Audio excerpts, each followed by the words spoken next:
experiência foi mãe muito jovem. Com 17 anos eu teve a minha primeira filha.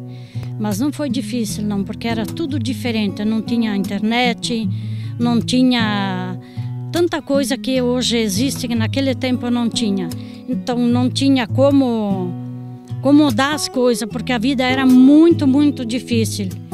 E eu eduquei sem nenhum problema, porque eu já levei para mim o que eu aprendi do meu pai e a minha mãe. Eu tentei passar para as duas, que eu tenho duas meninas. Eu tentei passar para elas. Eu não queria que elas fossem meninas assim, que dependiam de ninguém. Eu queria que elas caminhassem com a própria perna. Incentivei muito o estudo.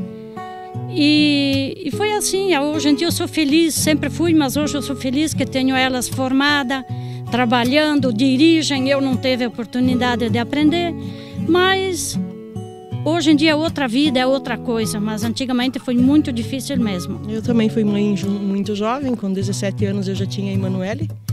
E eu acho que um pouco mais de facilidade do que na época da mãe. Mas mesmo para educar as minhas filhas, a mãe sempre esteve presente. Eu acho que a gente costuma dizer que o cerne da nossa família lá em casa é a mãe. É uma mulher muito forte. E eu sempre procurei também, eu sempre fui muito independente e eu procurei passar isso para minhas filhas. Que geralmente a gente aqui da colônia, nós aqui do interior, temos aquilo que a gente cria as meninas para um casamento, para uma vida familiar.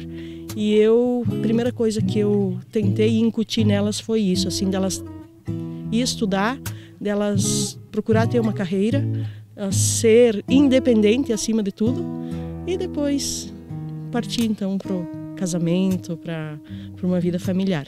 Eu tive muito mais facilidade do que a minha mãe, no sentido de conseguir dar as coisas para os filhos, coisas materiais. Mas, por outro lado, o mundo lá fora também ofereceu muito mais facilidade para eles.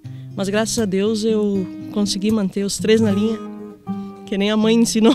Minha mãe sempre, tanto eu como a minha irmã, a mãe sempre participando.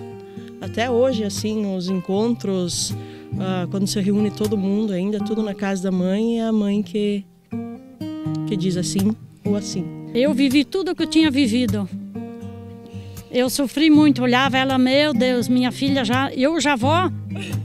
Foi mais espanto ser vó, né? Eu tinha recém me libertado de mãe, que já estavam adulta, e daí já avó, mas foi muito bom, eu adorei. Até hoje eu sou apaixonada por minhas netas. No meu tempo ainda, quando eu era jovem que ia para a escola, a gente passava à frente de uma igreja e tirava o chapéu. Passava à frente no cemitério, fazia o sinal da cruz à frente da igreja. Hoje em dia não pediu a bênção para o pai e a mãe, beijava a mão do pai, olha que situação. Hoje em dia não tem mais essas coisas. Uma maneira mais leve, de repente, deles usarem o respeito com nós.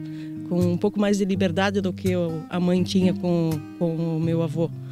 Mas esse negócio de levar na igreja, conhecer uma dificuldade que eu enfrento até hoje, eu vou. Mas eu já não consegui passar isso para os meus filhos. A minha mãe sempre foi minha amiga, de contar coisas, tanto eu quanto a minha irmã, de nós contarmos as nossas coisas para ela. E os meus filhos já têm mais facilidade ainda de vir e contar as coisas. E o respeito continua tendo, mas não da forma que era na época dela. Eu sou bisa, mas assim, eu não quero mais trocar fralda, essas coisas, né? Não, só curtir o bisnetinho, não vou mais trocar fralda, essas coisas não, mas é bem legal. Sempre unida, sempre. Bastante a nossa família é unida, graças a Deus. A reunião, o meu filho não mora aqui, mas ele vem com frequência para cá. A minha irmã, minhas filhas moram todas em Erechim, mas todo fim de semana ou durante a semana ou vamos fazer uma galinhada, vamos fazer uma polenta, vamos fazer comida da mãe é comida da mãe, né? Não tem.